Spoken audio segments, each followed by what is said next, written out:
ఇంట్లో అందరూ పడుకున్నప్పుడు అందరూ పడుకునేలా చూడాలి. మళ్ళీ నేనేదో సినిమా చూస్తున్నా, టీవీ పెట్టుకున్నా, ఫోన్ పెట్టుకున్నా ఉంటా అంటే మానై 10ంటికి పడుకో, 5ంటికి లే, అప్పుడు చూడు అని చెప్పాలి. సరిగ్గా 7 hours 7 గంటలు పడుకోవడం అలవాటు ఉంటే పిల్లలకి మార్కులు బాగా వస్తాయి, జ్ఞాపక శక్తి పెరుగుతుంది, ఆరోగ్యాలు బాగుంటాయి. మధ్యాహ్నం వీలైతే ఒక అరగంట పడుకోవచ్చు. పెద్దవాళ్ళు ఖచ్చితంగా పడుకోవాలి. పిల్లలకి మరి స్కూలు పరిస్థితులను బట్టి కుదురుతుంది, కురవకపోతుంది. వాళ్ళు కూడా ఒక్క అరగంట అలా ఊరికే నాప్ అంటారు ఇంగ్లీషులో, ఇలా వెనక్కి వాలి కాసేపు ఉండగలిగితే మంచిదండి.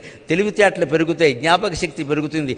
ఎంత సాఫ్ట్వేర్ ఆఫీసులో పనిచేసే వాళ్ళకైనా మధ్యాహ్నం అరగంట కాస్త విశ్రాంతి తీసుకుందుకు సమయం ఇవ్వాలి ఖచ్చితంగా, లేకపోతే వాళ్ళు పని చేయలేరు, పనిశక్తి తగ్గిపోతుంది, కంపెనీకి ఆదాయం కూడా తగ్గిపోతుంది. ఇది ఊరికే కూర్చుంటారు అంతే. వీళ్ళు ఒక అరగంట ఆ సీట్లో అదేదో కాస్త రివాల్వింగ్ చైర్ ఉంటుంది కదా, కాస్త వెనక్కి వాలి, పుష్ బ్యాక్ ఉంటే వాలి, కాసేపు కళ్ళు మూసుకుని భగవన్నామస్మరణ చేసుకోవాలి. నిద్ర పట్టినా పట్టకపోయినా మళ్ళీ శుభ్రంగా రాత్రి 10 వరకు పనిచేయగలిగిన శక్తి వస్తుంది. దాని ప్రయోజనం అది.